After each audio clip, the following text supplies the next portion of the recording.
কেমন লাগছে অনুভূতিটা কি? খুবই ভালো লাগছে, বলার ভাষা হারিয়ে ফেলেছি।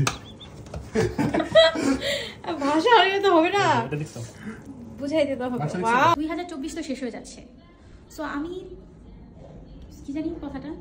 আসসালামু আলাইকুম সবাইকে, কেমন আছেন?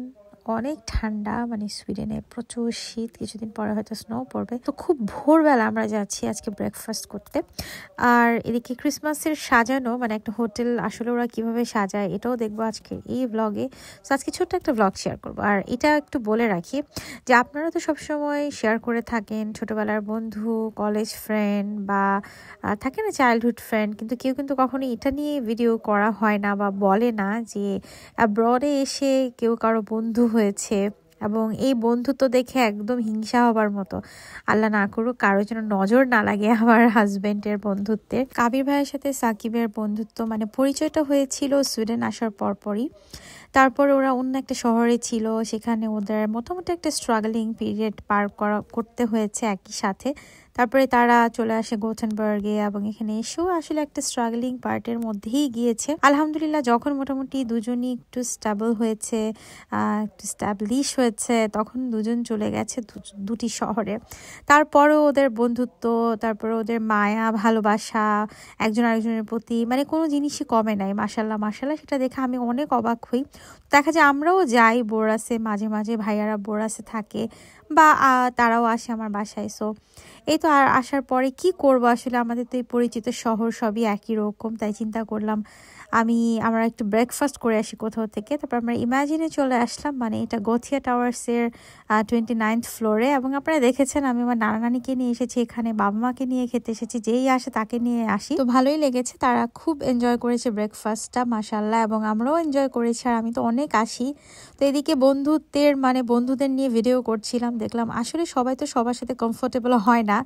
ভাইয়ারা দুজন খুবই ইন্ট্রোভার্ট টাইপের মানুষ, তারা দেখা যায় একসাথে যখন হয় তখন খুব মজার মজার গল্প করে। তারপরে আমি ভাবির সহযোগিতায় একটা ভিডিও ক্লিপ নিয়েছিলাম, তবে সেটার অনেকগুলো টেক নিতে হয়েছে, আমি বারবার ভুলে যাচ্ছিলাম কি বলবো। আসলে ভিতর থেকে কিছু না আসলে স্ক্রিপ্ট দেখে আমি পারি না বলতে।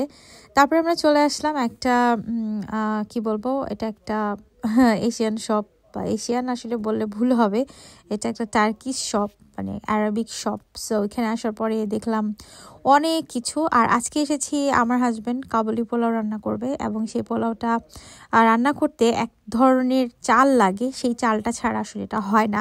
আমিও জানতাম না, তারপরে দেখলাম যে এই চালটার জন্য কয়েকটা দোকান ঘুরছে। আসলে কোনো কিছু রান্না করলে যেটা হয়, যেটা প্রপার ইনগ্রিডিয়েন্ট না থাকলে সেই রান্নাটা করলে মজাও হয় না, খেতেও ভালো লাগে না। তারপরে ওদিকে মাংসর বিশাল লাইন, সেটা কিনতে কিনতে আমি এদিকে চিন্তা করলাম একটু ভিডিও করে ফেলি। আর এই তো বাসায় এসে রান্না বাড়াও চলছে, 1-2 দিনের একটা ভিডিওকে ছোট্ট করে দিয়েছি আপনাদের দেখার জন্য। রান্না করছ আজকে? পোলাও। তো পোলাও হয় নাই, পোলাওর সাথে অন্য কিছু হয়ে গেছে। একটু নিচ থেকে উঠাও, মাংসটা একটু দেখাও, মনে হচ্ছে যে তুমি শুধু ওই রান্না করছো, নাড়তে পারতেছো না, নিচ থেকে উঠাই পারতেছো। এটাই ভাবে স্যার, এখানে রাখো, এটা এখানে রাখো।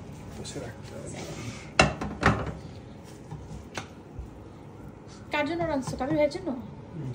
কাবির ভাই এখানে আসেন, আপনাকে একটু আপনার আসার আগমনে আপনার এদিকে এসে দাঁড়ান। আপনার ভাই যে ধরো বন্ধু যে প্লাউ রেঁধেছে, আপনার কেমন লাগছে অনুভূতিটা কি? খুবই ভালো লাগছে, বলার ভাষা হারিয়ে ফেলেছি। ভাষা হারিয়ে তো হবে না, বুঝাই দিতে হবে। ওয়াও, কিন্তু তেল বেশি লাগতেছে আমার কাছে। এইটা রেসিপিতে তোমার তেল তো থাকবেই।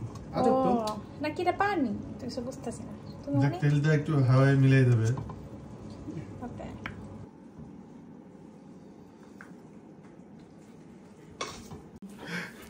আমার হাজবেন্ড আজকে পোলাও রেঁধেছে, তবে পোলাওর সাথে মাংস আছে, আর আমি স্লাদ করেছি, এই যে খুবই মজার। তো সে আবার স্টাইল করেছে, এক পাশে মাংস এক পাশে পোলাও। আমি একটু বেড়ে দেখাই আপনাদেরকে। এটা কি নিলাম, হাড় নিলাম নাকি? এত শক্ত কেন মাংস? কারণ এটা সান্ডারের মাংস, তাই সান্ডারের তেল এবং মাংস দিয়ে তৈরি কাবুলি পোলাও, সেই অবস্থা। Look at this. Thank you. আচ্ছা এবার আপনারা খান, আমারটা আমি নিয়ে